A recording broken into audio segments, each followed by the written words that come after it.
پھر اعتماد میں لیتے ہوئے میں نے سرگوشی میں سمجھایا کہ میں اسے بچانے کے لیے ہی آیا ہوں۔ کچھ لمحے بعد ہی میں اسے آگ سے بچاتے ہوئے کمرے سے باہر نکالنے میں کامیاب ہو گیا تھا۔ باہر نکلتے ہی میری نظریں اچانک دونوں اہلکار ساتھیوں کے تعاقب میں ادھر ادھر بھٹکنے لگیں۔ وہ دونوں اپنی اپنی پوزیشنز پر موجود نہیں تھے۔ میں انہیں بیک اپ کے طور پر کمرے کے نزدیک ہی چھوڑ کر گیا تھا۔ میرا دل کسی بڑے خطرے کی خبر دے رہا تھا کہ اتنی دیر میں راہداری کے بائیں سائڈ سے بھاگنے کی آوازیں آنا شروع ہو گئیں۔ یہ انسانی قدموں کی ہی آواز تھی، لیکن سوال یہ تھا کہ یہ کون ہو سکتا ہے، کیونکہ لڑکی کے مطابق تو یہاں پر کوئی اور ہی مخلوق موجود تھی۔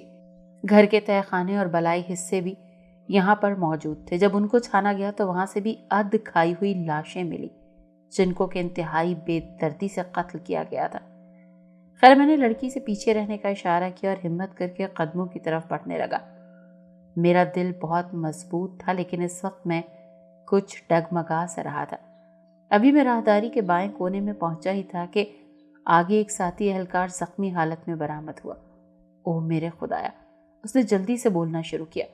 اس کے مطابق دونوں اہلکار انتہائی محتاط انداز میں کھڑے تھے کہ اچانک کہیں سے اندھیرے میں ہی کوئی تیز دھار سی چیز ہوا میں اڑتی ہوئی آئی، جو دوسرے اہلکار کی گردن پر چیرتے ہوئے سامنے دیوار پر جا گری۔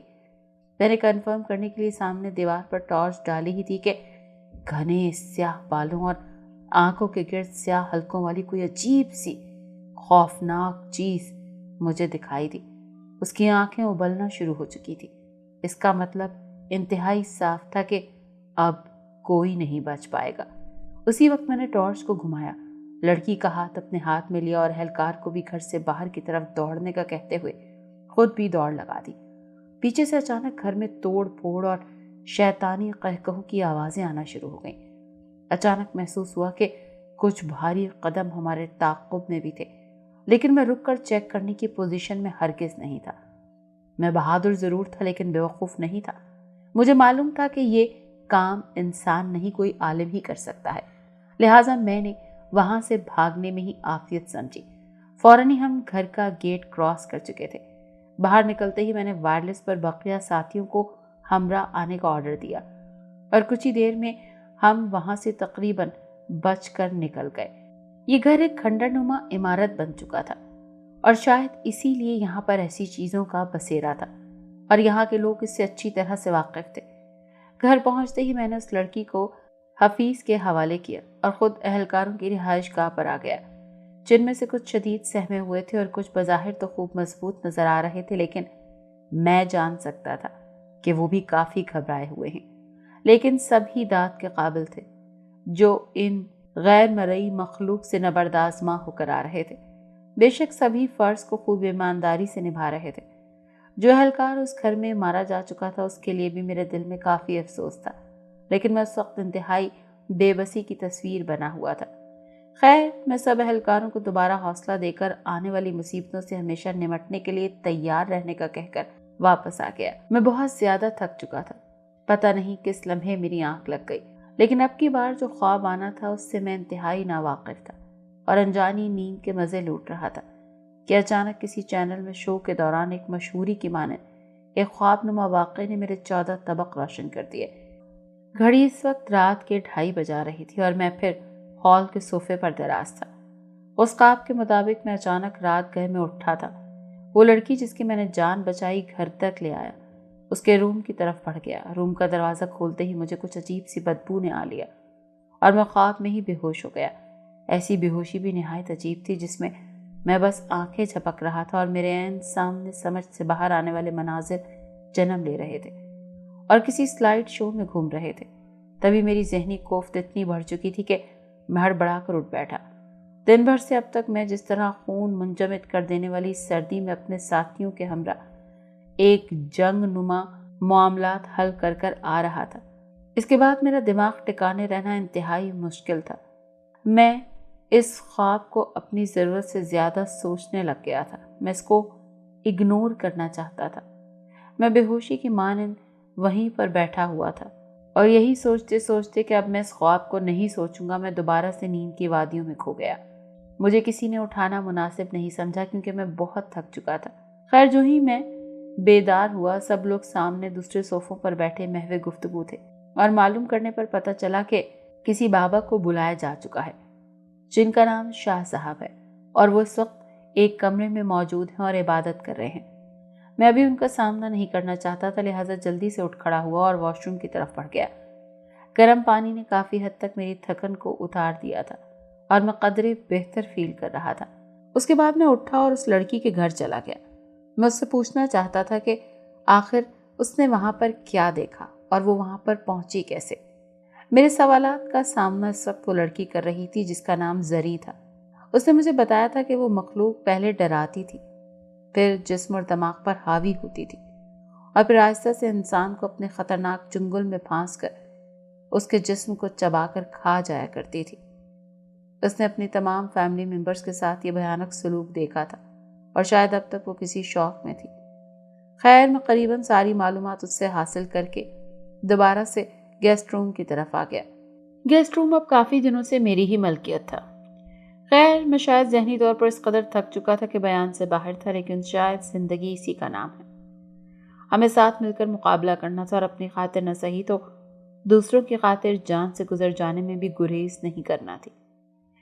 میرے وہم و گمان میں بھی نہیں تھا کہ مری میں اس سارے مصائب کا حل اسی رات میں نکل جانا تھا، اور جو حالات آنے والے تھے یقیناً آج بھی یاد آتے ہیں اور میں اشک بار ہو جاتا ہوں۔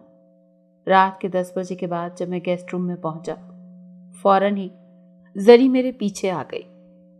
میں ایک دم حیران ہو گیا کہ وہ اپنے گھر میں کیوں نہیں رہ رہی، تو اس نے کہا کہ مجھے وہاں اکیلے بہت ڈر لگتا ہے، اگر آپ برا نہ مانیں تو میں بھی یہاں آپ کے ساتھ گیسٹ روم میں رہنا چاہتی ہوں۔ میں دوسرے کمرے میں رہ لوں گی اور آپ کو بالکل بھی تنگ نہیں کروں گی، لیکن مجھ پر مہربانی کریں۔ میں مان گیا۔ اس کے بعد میں سکون سے لیٹ گیا۔ میں کچھ دیر کے لیے سونا چاہتا تھا۔ کچھ دن ایسے ہی گزر گئے۔ زری ایک بہت اچھی لڑکی تھی۔ اب میرا ناشتہ اور کھانے کا مسئلہ بھی حل ہو گیا تھا۔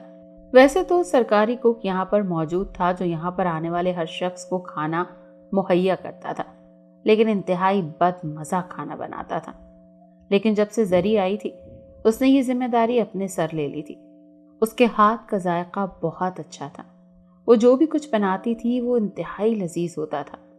آہستہ آہستہ جیسے مجھے اس کی عادت ہوتی جا رہی تھی، میں خود کو کنٹرول کرنا چاہتا تھا۔ زری ایک انتہائی خوبصورت لڑکی تھی اور اس وقت بے سہارا بھی۔ میرا دل اس کی طرف مائل ہونے لگا تھا، لیکن میں فی الحال اسے کچھ بتانا نہیں چاہتا تھا۔ وہ بھی شاید مجھے پسند کرنے لگی تھی، لیکن کئی دفعہ ذہن میں آتا تھا کہ شاید زری حالات کی ماری ہے، اس کے پاس کوئی اور سہارا نہیں، تو شاید اسی لیے وہ میری پناہ میں آنا چاہتی ہے۔ لیکن پھر آہستہ آہستہ اس کی نظروں کے زاویے مجھے بتانے لگے کہ وہ بھی مجھے دل سے پسند کرتی ہے۔ خیر، آج بھی میں بہت زیادہ تھک چکا تھا اور جیسے ہی میں اپنے روم میں آیا تو وہ دروازہ ناک کر کے اندر آئی اور آتے ہی مجھ سے لپٹ گئی۔ یہ سب تو میری توقع کے بالکل برعکس تھا۔ مجھے یہ تھا کہ شاید چائے اور کافی کی دعوت دینے آئی ہوگی، لیکن وہ پری چہرہ صورت مجھ سے لپٹ کر شاید مکمل طور پر بکھر سی گئی تھی۔ مجھے بھی معلوم نہیں تھا کہ یہ سب کیوں اور کیسے ہو رہا تھا۔ کاش میں ان لمحوں کو وہیں سمیٹ لیتا، کاش میں زری کو مری سے باہر بھیج دیتا، لیکن شاید کاش ہمیشہ سے کاش ہی رہتا ہے۔ میں بھی کتنا عجیب اور حوصلہ مند انسان تھا، اپنی محبت کو ہی ان حالات میں جب موت اتنے دن سے ہماری گھات لگائے بیٹھی تھی، میں اسے اپنے سینے سے لگائے بیٹھا تھا۔ بکھرتی زری کو میں نے باہوں کا سہارا دیا، وہ مزید بکھرتی چلی گئی۔ شاید میں کبھی اسے سمیٹنے سے انکاری نہیں تھا۔ خیر، کچھ لمحے اسی طرح سے ایموشنل رہنے کے بعد میں نے زری کا چہرہ دونوں ہاتھوں سے اٹھایا۔ باخدا وہ رو رہی تھی۔ اس کا چہرہ کسی شفاف پانی کی طرح نکھر سا گیا تھا، لیکن میں چونکہ اس کی آنکھوں میں آنسو نہیں دیکھ سکتا تھا، اسی لیے میں نے اسے کہا کہ چپ ہو جا، اور اس کی آنکھیں صاف کی۔ مجھے شاید یوں ہی محبت کرنا آتی تھی۔ میں اس کی آنکھوں میں جھانک کر دیکھ چکا تھا کہ وہ کچھ بتانا چاہ رہی تھی۔ میں نے انتہائی محبت سے اس سے سارا ماجرا دریافت کیا۔ اب کی بار وہ بولی، لیکن وہ اتنی روحانسی ہو گئی تھی کہ اس کی ہچکی بن گئی۔ میں نے فوری طور پر اسے صوفے پر بٹھایا اور گلاس میں پانی ڈال کر اسے بضد کیا کہ وہ اس کو پیے۔ خیر، کچھ دیر خاموش رہنے کے بعد اس نے اپنا رات کا خواب مجھ سے شیئر کرنا چاہا۔ جو شاید وہ اب تک میری مصروفیت کی وجہ سے مجھے سنا نہیں پائی تھی۔ اس کے مطابق ہم دونوں ایک دوسرے کا ہاتھ پکڑے ہیں کہ اچانک کسی اندھیرے میں غائب ہو گئے اور کافی دیر تک اس کا خواب یوں ہی خالی اندھیرے کی زینت بنا رہا۔ مجھے یہی لگا تھا کہ شاید زری کوئی ایموشنل مووی دیکھ کر سوئی ہوگی، یا اس کے ذہن سے وہ سب مٹ نہیں رہا اور یہ اپنے ذہن میں یہی سب سوچے جا رہی ہے کہ وہاں سے بچ کر نکل تو آئی ہے، لیکن شاید وہ غیر مرئی چیزیں اس کا پیچھا نہ چھوڑے۔ تبھی ایسے خیالات نے مل کر اس کو ایک خواب فراہم کر دیا اور میں نے اس خواب کو ایک معمولی خواب سمجھ کر اگنور کر دیا۔ کچھ دیر تک میں اسے ہنسانے میں کامیاب ہوا تھا اور جلد ہی میں اسے سونے کا بول چکا تھا۔ آج سب کچھ بہت جلدی جلدی میں ہو رہا تھا، کیونکہ قیامت شاید میری منتظر تھی۔ وہ جاتے ہوئے بھی مجھ سے لپٹ کر گئی تھی اور اس بار میں نے اسے افسردہ ہونے سے بچا لیا تھا۔ گھڑی کی ٹک ٹک کچھ لمحے بعد ہی 10 بجنے کا اشارہ دے چکی تھی۔ میں اب بالکل کام کی طرف توجہ دینے کے موڈ میں تھا، سو میں نے منہ ہاتھ دھویا، تھوڑا فریش ہوا اور سیدھا اس بابا سے ملنے ان کے کمرے میں چلا گیا جن کا نام شاہ صاحب تھا۔ میں بھی وہاں جا کر رکا ہی تھا کہ اندر سے بابا کی شفقت سے بھری آواز آئی، حنین اندر آ جا، رک کیوں گئے؟ ان کا انداز مجھ پر کافی اثر انداز ہوا اور حیرانی طور پر شاید ان کا علم اس قدر مفید تھا کہ وہ میری آمد کو بھی لمحے بھر پہلے ہی جان چکے تھے۔ اندر پہنچتے ہی میں نے نہایت ادب اور شائستگی سے سلام کیا اور ان کے سامنے کھڑا ہو گیا۔ وہ شاید تسبیح کر رہے تھے۔ فارغ ہوئے اور پھر کہا کہ میرے پاس بیٹھ جاؤ۔ میں نے ان کے پاس بیٹھتے ہی کچھ بولنا چاہتا تھا کہ وہ مسکرائے اور پھر کہنے لگے، آج کے مارکے کے لیے تیار ہو کیا؟ پھر میں نے مؤدبانہ عرض کی، شاہ جی میں سمجھا نہیں۔ انہوں نے جو کچھ مجھے بتایا اس کا خلاصہ کچھ یہ تھا کہ وہ حویلے اپنے جھنڈ کے ساتھ اس علاقے میں ہیں اور اب کی بار جان ہتھیلی پر رکھ کر ہمیں ساری خوفناک قوتوں کا سامنا کرنا پڑے گا۔ یہ لوگ اسی طرح جھنڈ کی صورتوں میں کسی نہ کسی گاؤں میں بسیرا کر لیتے ہیں یا کسی ایسی وادی میں جہاں پر ان کو یہ معلوم ہوتا ہے کہ کوئی بھی عامل یا عالم ان کو آسانی سے قابو میں نہیں کر سکے گا، اور اس کے بعد یہ وہاں پر تباہی مچا دیتے ہیں۔ آج رات ہم اس مخلوق کا سامنا نہ کر پائے تو خدشہ ہے کہ یہ زمین کا ٹکڑا ہمیشہ کے لیے اسی مخلوق کی نظر ہو جائے گا اور جلدی اس ہستی بستی وادی کا نام وادی ویران پڑ جائے گا۔ خیر یہ سب اندیشے ایک ساتھ میرے دماغ میں تھے۔ شاہ جی سے مزید بات کر کے معلوم پڑا کہ ان کے بھی کچھ موکل ایسے تھے جو ان کے شاگرد اور رفیق رہے تھے۔ شاید ان کی مدد سے آج ہم ان ہیلوں کو للکار سکتے ہیں۔ آج کی رات شاہ جی نے چلہ بھی کرنا تھا، جس میں ہمیں گھر سے کچھ دور ڈھلان نما علاقے میں بیٹھ کر ایک حصار بنانا تھا اور سب لوگوں کی شرکت لازم قرار دی گئی تھی۔ اب موت کا باقاعدہ طور پر کھیل شروع ہو چکا تھا، جس کے حصار میں ہم سب تھے، اور ایک طرف غیر یقینیت تھی اور دوسری طرف حوصلہ بھی تھا۔ خیر میں شاہ جی سے ہر طرح کے تعاون کی یقین دہانی کرا کے پولیس گیسٹ روم میں آ کر لیٹ گیا۔ اتنے میں حفیظ وارد ہوا۔ وہ میرے بھائی جیسا تھا، وہ ہمیشہ سے میرے ساتھ رہا تھا۔ ہماری دوستی اس قدر پکی تھی کہ کالج کے دنوں میں بھی ہم لوگ شرارتوں میں ہمیشہ اکٹھے ہی رہتے تھے۔ اندر آتے ہی اس کی وہی پرانی عادت تھی، کوئی نہ کوئی چٹکلا سنا دینا۔ مجھ سے شادی کا دریافت کرنے لگا۔ اس آخری اور خطرناک رات میں بھی اسے مذاق سوچ رہا تھا، لیکن وہ شخص مائنڈ فریش کر دیا کرتا تھا۔ خیر کچھ دیر ہنسنے ہنسانے کے بعد میں نے اسے سارے معاملات سے آگاہ کیا اور سمجھا دیا کہ گھر کی عورتوں کو اعتماد میں لے لے، یہ سب باتیں آرام سے سمجھا دے تاکہ وقت آنے پر وہ حواس باختہ ہو کر کوئی الٹی سیدھی حرکت نہ کر دیں۔ میں کچھ دیر کی ہدایات سنتے ہی رفو چکر ہو گیا۔ اب مجھے سب اہلکاروں اور گھر والوں کو بھی اکٹھا کرنا تھا۔ چاچا جی کے مطابق 12 بجنے سے پہلے ہی ہمیں وہاں پہنچنا تھا اور چلہ شروع کیا جانا تھا۔ لہٰذا میں نے فوراً اپنا یونیفارم پہنا، اپنے پاس پسٹل رکھی اور دیگر ضروری سامان ریڈی کیا۔ اس مشن میں کمر کس کے ایک طرح سے خود کو پیش کرنے کے لیے میں اب مکمل طور پر تیار تھا۔ مجھے دیکھ کر سب سوالیہ نظروں سے مجھے گھورنے لگے، چونکہ اہلکاروں کو میں پہلے ہی مطلع کر چکا تھا، لہٰذا جلدی ہی گاڑیاں سب کو لے جانے کے لیے ریڈی تھی۔ پیچھے کچھ دنوں کی تباہی نے شاید سب لوگوں کو ایک جگہ پر ہی منجمد کر کے رکھ دیا تھا۔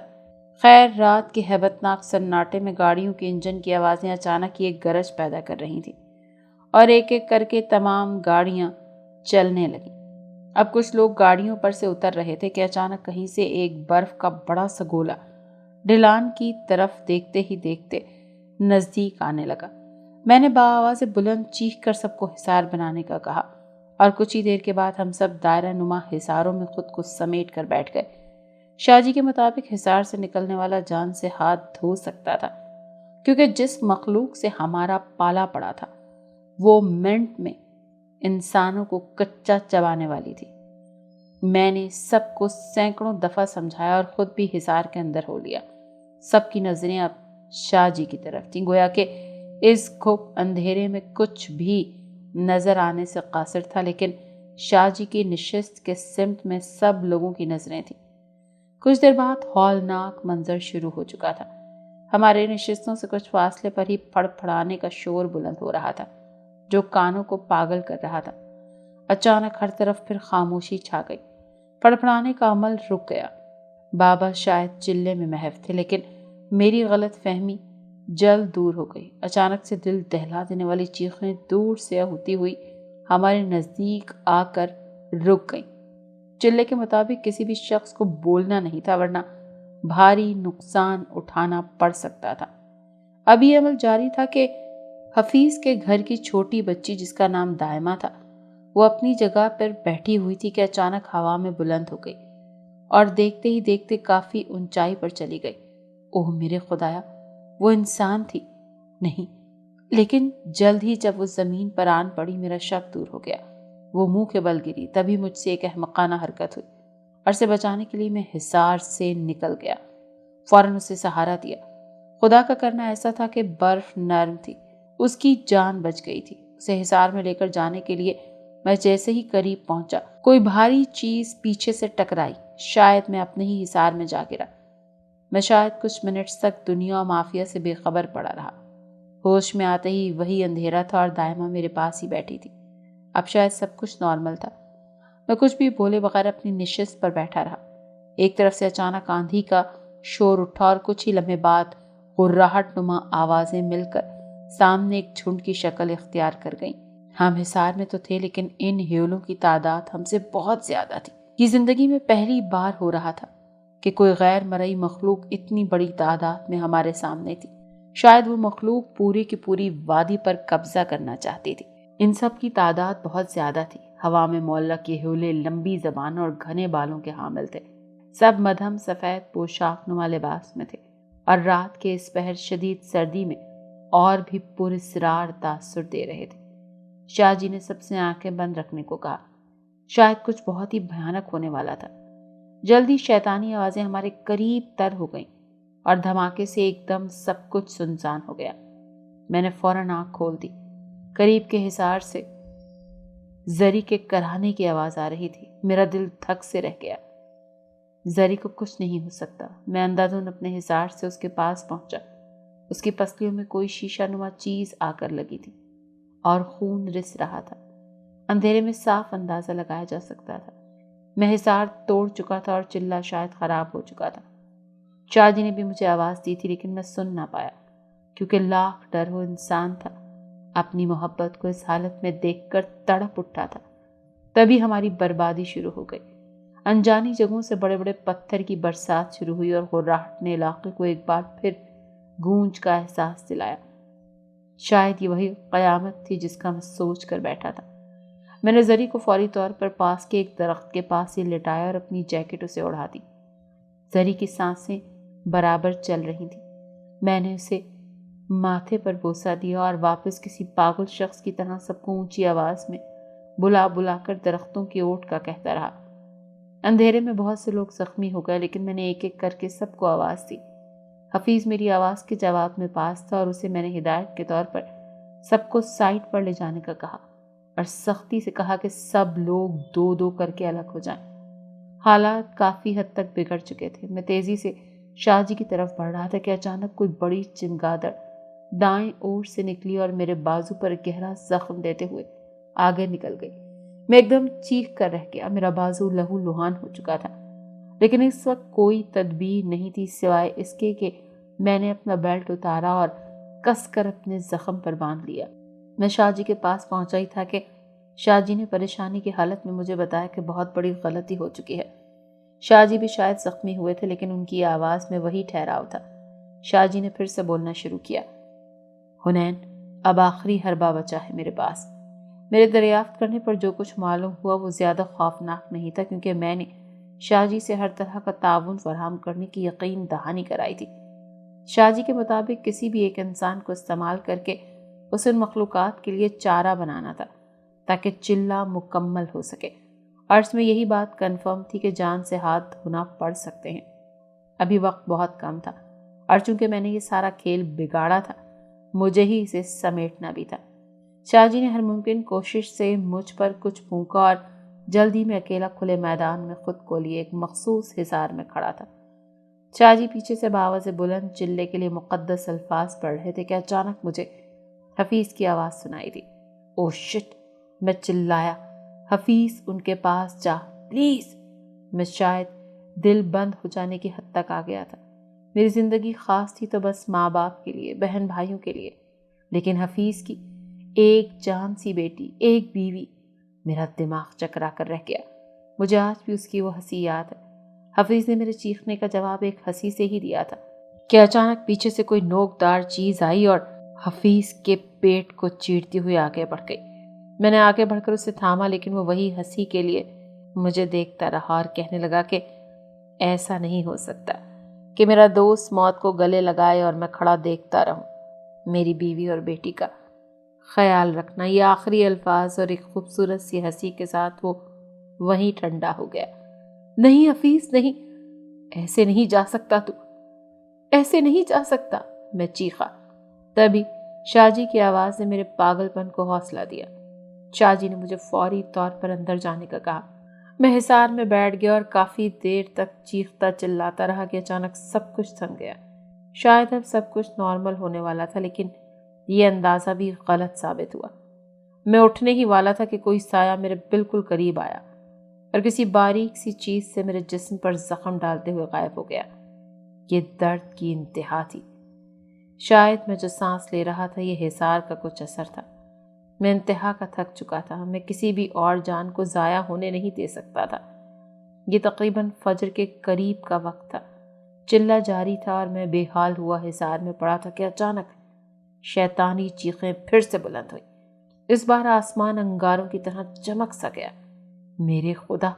تبھی اس آسمانی پیلی روشنی میں بے انتہا ہیبت ناک پتلے جلتے ہوئے دکھائی دیے۔ کچھ دیر حصار میں رہ کر میں نے اٹھنے کی کوشش کی تو میرا جسم منتوں پر آ گیا۔ شاید اب میں ہل بھی نہیں سکتا تھا۔ آخری ہمت اکٹھی کر کے میں کسی ادھ مردہ شخص کی طرح چلتا ہوا پھر حفیظ کے پاس پہنچا۔ اس کی نبض چیک کی۔ میں قریباً اچھل گیا تھا، اس کی نبض ابھی بھی چل رہی تھی۔ میں نے بآواز بلند سب کو آواز دی، یہ زندہ ہے، میرا دوست زندہ ہے۔ میں بے انتہا خوش تھا۔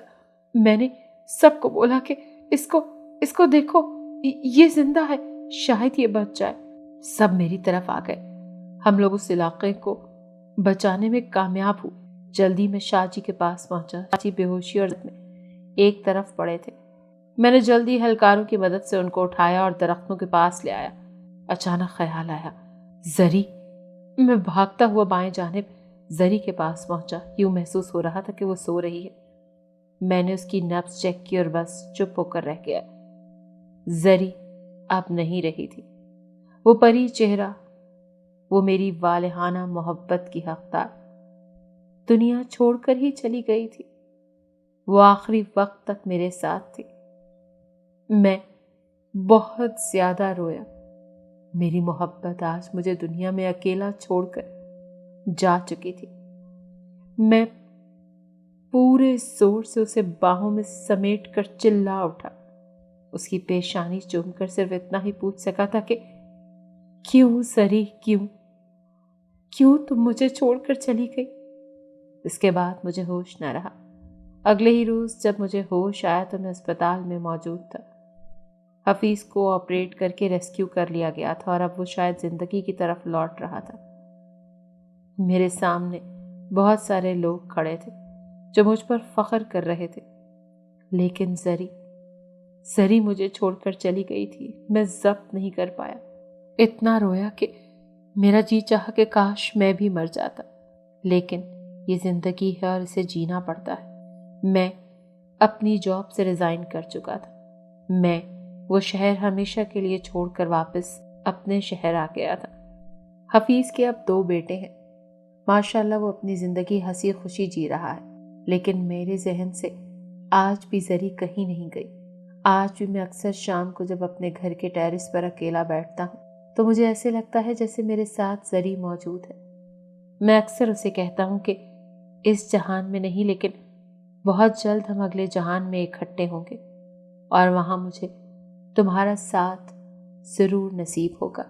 میں اس غیر مرئی مخلوق سے شاہ صاحب کی مدد کے ساتھ جنگ تو جیت گیا، لیکن اپنی خوشیوں کی جنگ ہار گیا۔ میری زندگی تو زری کے ساتھ تھی، لیکن وہ غیر مرئی مخلوق جاتے جاتے مجھ سے میری محبت چھین کر لے گئی۔